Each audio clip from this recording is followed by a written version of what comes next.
This is APS Literacy Instruction 2021. In looking at the reading resources, in looking at the science of reading, and looking at components of the science of reading, which is structured literacy, Arlington recognized that this was the next step that we needed to take to ensure proficient readers. I don't think any of us are going to be happy unless all students are proficient readers, and so in looking at our data, we needed to do something else, something more.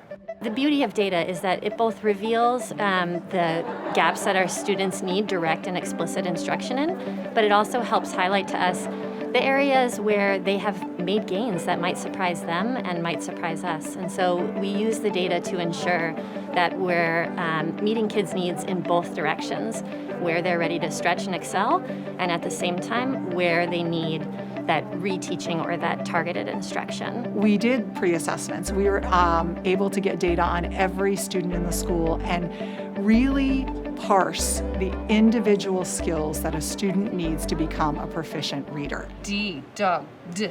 D, dog, D. Say it again. D, dog, D.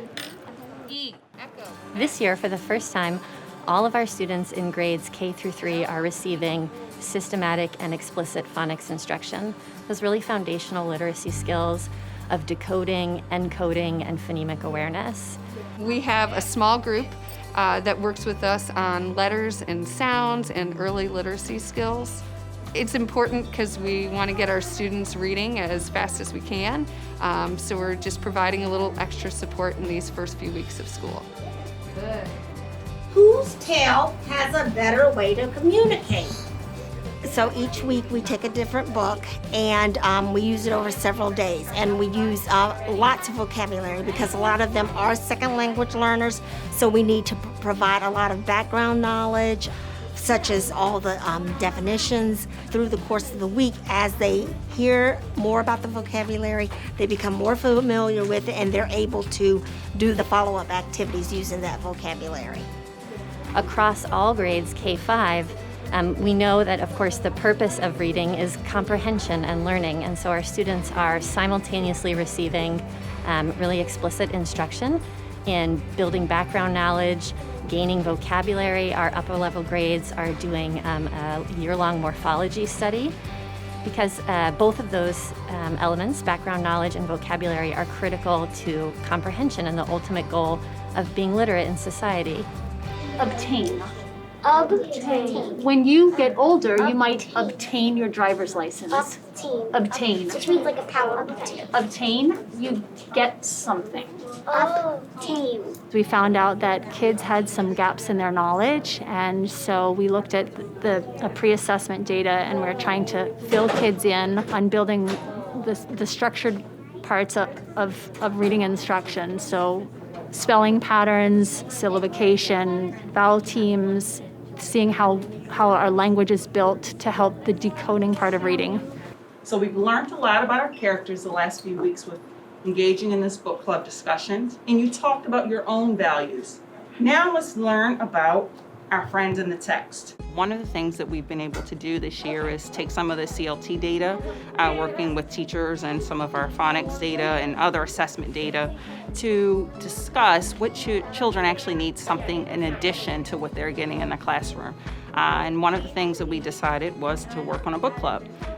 The reason why we thought the book club would be a great thing for students to do, not just to extend their learning, but to allow for student discourse. And we've learned through our data from our students and your Voice Matters survey is the students need opportunities to work with one another and to strengthen their social and emotional growth.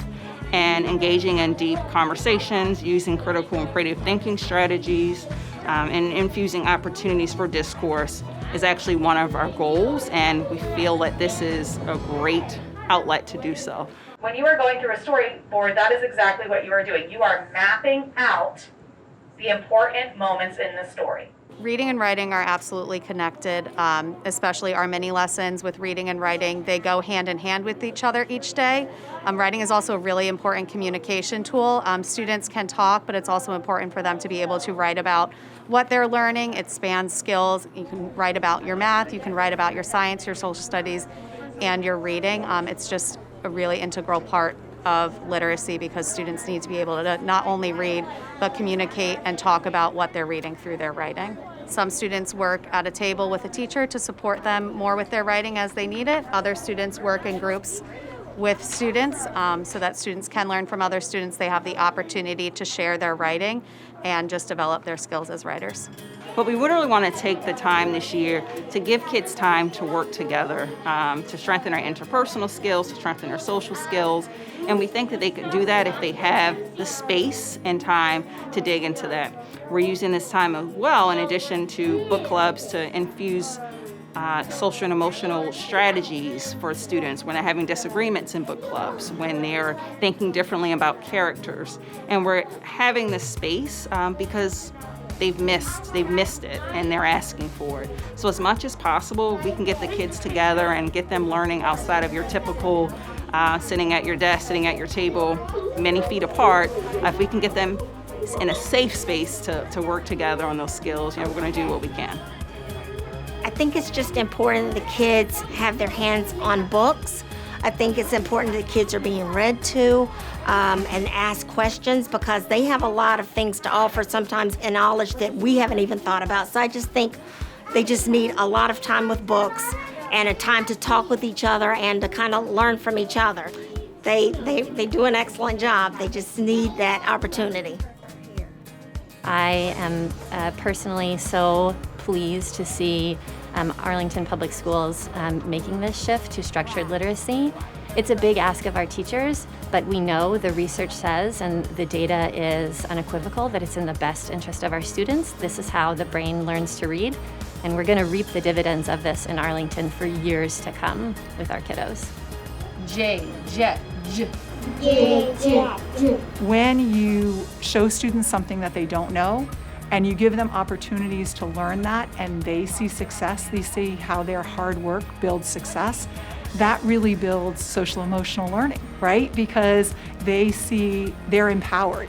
It builds student agency. So I feel like all of this ties into our bigger goals. Becoming a proficient reader is a social justice issue. So that really ties into the goal of equity. Showing students how to be successful, again, brings that social emotional piece to it. And then our goal of high academic achievement for all kids.